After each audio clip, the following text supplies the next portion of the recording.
एक बार फिर से इंडिया गठबंधन चाहे जितना भी अपने आप को सजा संवार ले, लेकिन उस पर ठप्पा मतलब सिंदूर जो है वो नीतीश कुमार के नाम का ही होगा। कि नीतीश कुमार जब इस ह्यूमिलिएशन से गुजर रहे हैं कि उसी बैठक में बैठे हुए नीतीश कुमार उनसे कोई बात तक नहीं कर रहा है, नीतीश कुमार पर अभी भी इस बात को कहा जा सकता है कि भरोसा नहीं है। पैनोरमा ग्रुप, जो सोचता है वो करता है।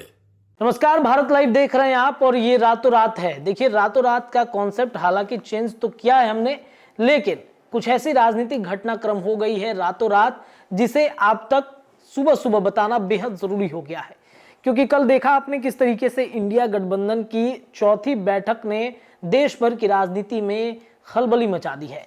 जहां नीतीश कुमार को पीएम उम्मीदवारी की बात चल रही थी तो नीतीश कुमार इंडिया गठबंधन से ही उनको साइड कर दिया गया, और जैसे ही ममता बनर्जी और मल्लिकार्जुन खड़गे का नाम सामने आता है, बिहार की राजनीति में खलबली मच जाती है। आखिरकार आज दिन भर क्या गतिविधियां होने वाली है, आज रातों रात में हम इस पर चर्चा करेंगे। हमारे साथ हैं बाबा, इनसे ही जुड़ते हैं, पूछताछ करेंगे कि बाबा, नीतीश का एजेंडा एक्सेप्ट गठबंधन से हुए साइड एक बार फिर पलटने वाली है। बिहार में बाजी, क्या वाकई में बिहार में बाजी पलटेगी क्या बाबा? नीतीश कुमार के एक बहुत पुराने साथी हैं, बहुत करीबी हैं।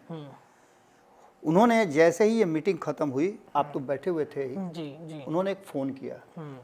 फ़ोन पर उन्होंने कहा कि बाबा गेम पलटने वाला है, आप लिख लीजिए गेम पलटने वाला है। हालांकि उनकी बातों पर कितना हम भरोसा करें ये अलग बात है, लेकिन परिस्थितियां जो बनी हैं रत्नेश, जो कल दिन भर हम खबर करते रहे, हमारा पूरा नज़र जो है वो एक एक सेकंड एक एक बयान पर था। जी बिल्कुल। इन बयानों के तरफ अगर हम देखें तो एक बात तो साफ नज़र आती है कि चाहे जो भी हुआ, आगे जो भी होगा, लेकिन एक बात तो नीतीश कुमार का मानना पड़ेगा, उन्होंने जो एजेंडा बनाया था वो एक्सेप्टेबल है। नीतीश कुमार के इन 18 सालों के किए कार्यों को लेकर के भी आपने देखा होगा, कई राज्यों ने, केंद्र सरकारों ने नीतीश कुमार के एजेंडा को एडॉप्ट किया है।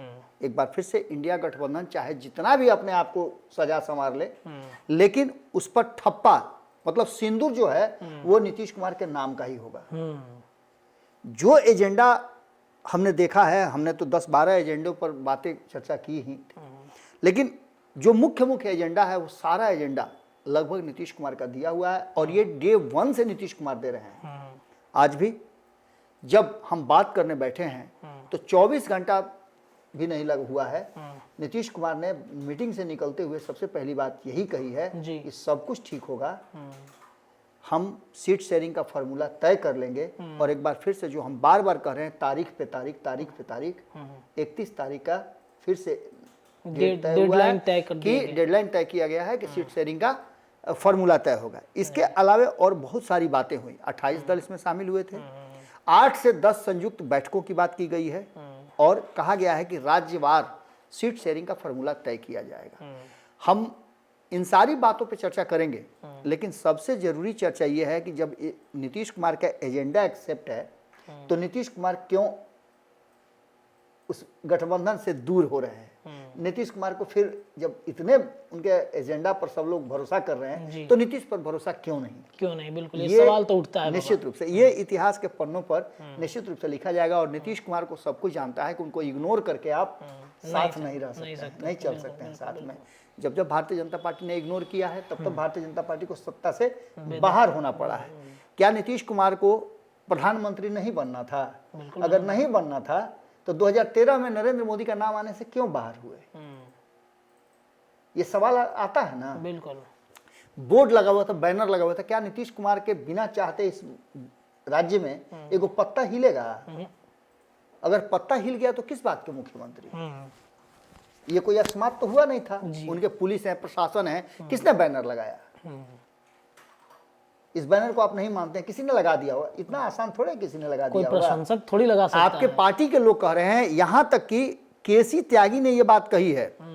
मैं सुन रहा था केसी त्यागी का एक दिन पहले, उन्होंने साफ तरीके से कहा है कि भारतीय जनता पार्टी का जो लेवल है उस पर काम नहीं किया जा सकता है। उन्होंने कहा है कि भारतीय जनता पार्टी के लेवल पे काम नहीं किया जाता है, और हम 1 साल बर्बाद कर चुके हैं इस उधेड़-बुन में कि आखिर हमारा मुखिया कौन होगा। बिल्कुल। नीतीश कुमार को साइड करके आप मल्लिकार्जुन खड़गे को और ममता बनर्जी को प्रधानमंत्री का उम्मीदवार मानते हैं, नाम प्रस्तावित करते हैं, तो आपको क्या लगता है कि नरेंद्र मोदी से टक्कर लेने के लिए ये सक्षम है? जी। पूरी तरह से एकदम आप भ्रामक चीजें कर रहे हैं। एक तरफ आप कह रहे हैं कि नहीं, ममता बनर्जी कह रही हैं कि नहीं, हमारा जब चुनाव हो जाएगा, परिणाम आ जाएंगे तो हमारे प्रधानमंत्री का चेहरा तय होगा। दूसरे ही दिन दूसरे तरफ अपने नाम पर जब प्रस्ताव आता है तो आप कुछ नहीं बोलती हैं, चुप रहती हैं, कोई आप इनकार नहीं करती हैं। नीतीश कुमार तो कम से कम इतना रहा कि मुंह चुंगलाते भरे रहे, बार बार मुंह पर हाथ फेरते रहे, लेकिन पूरी मीटिंग तक बैठे रहे, और इतना धैर्य रखना नीतीश कुमार के बस का ही है। बिल्कुल। वरना आप देखें लालू प्रसाद किस तरह से एग्रेसिव हो गए थे जब उनसे पूछा गया था नरेंद्र मोदी का नाम। बार बार यही सवाल पूछते हो। और नीतीश कुमार के लिए जब ये रास्ता तय किया जा रहा है कि नीतीश कुमार का एजेंडा एक्सेप्ट है और नीतीश कुमार गठबंधन से साइड कर दिए जा रहे हैं, तो निश्चित रूप से आप मान के चलिए कि बिहार में एक बड़ा भूचाल आने वाला है। ये भूचाल कभी भी आ सकता है। हम जिसकी चर्चा लगातार कर रहे हैं कि नीतीश कुमार हो सकता है कि वो डिसॉल्व कर दें विधानसभा को और आगे 2024 में ही 25 का चुनाव करवा लें। ये बातें एकदम आप मान के चलिएगा। और भारतीय जनता पार्टी भी लगातार इस बात को कहती रही है, नीतीश कुमार भी कहते रहे हैं कि चुनाव वक्त से पहले हो सकते हैं। ये सारी बातें आपको उंगली पे गिननी होगी। 29 तारीख को नीतीश कुमार ने बैठक बुलाई है। जी। उससे पहले में बाबा सांसदों के साथ एक गुप्त मीटिंग हो गई थी। बिल्कुल। जब इंडिया गठबंधन की बैठक में वो जा रहे थे अशोका होटल में, उससे पहले उन्होंने अपने सारे सांसदों को बुलाया। जी। सबसे कॉन्सेंट लिया। जो पदाधिकारी उनके हैं, उन पदाधिकारियों के साथ भी बैठक किया उन्होंने। सारे लोगों को बुला करके उन्होंने कहा कि अब बताइए क्या किया जा सकता है। सब सारी बातें लगभग हो गई हैं। इसलिए नीतीश कुमार बिल्कुल शांत रहे हैं। और ये चुप्पी जो है, आप जानते हैं कि समुद्र में जब तूफान आता है तो उससे पहले समुद्र बहुत शांत हो जाता है। नीतीश कुमार की शांति भी लगभग उसी दिशा में कहीं ना कहीं इशारा कर रही है। एक सवाल बाबा ये होगा कि इसमें कांग्रेस की अब क्या भूमिका रहेगी? राहुल गांधी इतना भारत जोड़ो यात्रा किए, इतना सब कुछ करने के बावजूद ममता बनर्जी का नाम सामने आ गया, मल्लिकार्जुन खड़गे का नाम सामने आ गया, तो राहुल गांधी और कांग्रेस की और भूमिका क्या हो सकती है इसमें? देखिए, हमारे यहाँ हम लोग तो गांव से भी अब संबंध रखते हैं अपना। जी। जब भी अब की बात नहीं कर रहे हैं, हम आज से 20 साल पहले की बात कर रहे हैं कि जब लड़का लड़की का शादी होना होता था, तो एक अगुआ होता था। बिल्कुल। जो जाता था, दोनों से बातचीत कराता था, और लड़के पर नहीं, क्योंकि शादियां कम उम्र में होती थी। बिल्कुल। तो लड़के पर नहीं, लड़के के पिता को देख करके शादी होती थी कि उसका पिता क्या है, व्यवहार कैसा है। अगर लड़की इस घर में आएगी तो उसको सुख सुविधा क्या मिलेगा। ये सारी चीजें जोड़ घटाव करके देख लिया जाता था कि हमारी लड़की को यहाँ कोई दुख तो नहीं होगा। इसका सीधा मतलब है कि मल्लिकार्जुन खड़गे का चेहरा सामने रख करके और राहुल गांधी को दूल्हा बनाने की तैयारी चल रही है। अच्छा। जिसमें नीतीश कुमार को छोड़ दिया जाए तो लालू प्रसाद और ममता बनर्जी के साथ साथ और भी कुछ लोग शामिल हो सकते हैं। मतलब एक चीज देखा जा रहा है कि जैसे बीजेपी चौंकाने वाला फैसला ले रही है, क्या कांग्रेस भी वैसे ही रणनीति पे काम कर रहा है कि मल्लिकार्जुन खड़गे का नाम आगे करके आगामी 24 का चुनाव मान लीजिए अगर जीतते भी हैं तो राहुल गांधी को प्रेजेंट कर देंगे, आगे कर देंगे पीएम के लिए? बहुत कठिन है डगर अपन घट की, बहुत कठिन है। आप ममता बनर्जी का नाम आगे करवा करके ममता बनर्जी को साधने की कोशिश कर रहे हैं, और इतनी कच्ची खिलाड़ी थोड़े हैं। ममता बनर्जी बहुत पकी हुई खिलाड़ी हैं। ममता बनर्जी ने एनडीए में भी बहुत समय गुजारा है, और यहाँ तक कि लालू प्रसाद को रेल मंत्री से हटा करके खुद रेल मंत्री बने। जी। उनका था कि हमको रेल मंत्रालय मिलेगा तभी हम आपके साथ शामिल होंगे। तो सीधी सी बात है कि ममता बनर्जी बहुत बड़ी राजनीति की खिलाड़ी हैं। अपने राज्य में पिछले 2 चुनाव से 3 चुनाव से लगातार जो अपना प्रदर्शन कर रही हैं, और भारतीय जनता पार्टी को उन्होंने नील डाउन करवाया पश्चिम बंगाल में। इसके मतलब आप समझते हैं ना कि उनका जनाधार थोड़े खोया हुआ है। सबसे बड़ी पार्टी को हरा दिया, सबसे बड़ी पार्टी को हराया उन्होंने। सबसे बड़ी बात यह है कि यहाँ पेंच फंसा हुआ है। अब कांग्रेस जो है रणनीति चाहे जितनी भी कर ले, लेकिन कांग्रेस की एक एक रणनीति भारतीय जनता पार्टी समझ रही है। कारण उसका है कि भारतीय जनता पार्टी के कई शीर्षस्थ नेता जो हैं वो आज भारतीय जनता पार्टी के अंग हैं, हिस्सा हैं। दूसरा, कई ऐसे दल हैं। अब नीतीश कुमार को मान लीजिए ना कि अगर चल जाते हैं उधर तो माने इस इंडिया गठबंधन का क्या उनको पता नहीं है? सब पता है। मैंने वो हमारे यहाँ बड़ा पुरानी कहावत है कि चौमैन के आगे ढेर छिपेला। सही बात है, बिल्कुल। अरे बिल्कुल, पहले तो यही नहीं होता था, अब ना हॉस्पिटल में बच्चा होता है। लेकिन हमारे यहाँ तो पहले होता क्या था कि उसको माना जाता, दाई को माना जाता था वो सबसे ज्यादा शुभ। बिल्कुल। आपके घर में आ गई तो वही जब से बच्चा पेट में रहा तब से लेकर के और बच्चा के जन्म तक उसके बाद भी पूरी देखभाल वही करती थी। और उसको पता था कि बच्चा किस पोजीशन में है। कोई सोनोग्राफी या मोनोग्राफी नहीं होता था, बिल्कुल, कोई अल्ट्रासाउंड नहीं होता था। बिल्कुल। तो ये सारी चीजें हैं। और राजनीति में आप जानते हैं कि एक से एक अनुभवी लोग हैं जो इस बात को समझ रहे हैं। आप इतना मान के चलिए कि अगर नीतीश कुमार उधर चले गए तो नीतीश कुमार को सब कुछ पता है। और नीतीश कुमार को अगर हम बार बार रत्ने से एक बार फिर से हम याद दिला रहे हैं, खास करके भारत लाइव के दर्शक इस बात को गांठ बांध के रख लें कि अगर नीतीश कुमार को कोई समझौता करना होगा, भीख मांगना होगा, तो फिर जस्ता के कटोरे पर क्यों, लोहा के कटोरे पर क्यों, मिट्टी के कटोरे पर क्यों, चांदी और सोने के कटोरे पर क्यों नहीं मांगेंगे भीख। बिल्कुल। भारतीय जनता पार्टी आज वो तैयार हो जाए कि भारतीय जनता पार्टी को वो बिहार की गद्दी दे दें तो नीतीश कुमार जो चाहेंगे वो उनको मिल जाएगा, सिर्फ प्रधानमंत्री की कुर्सी को छोड़ करके। बिल्कुल।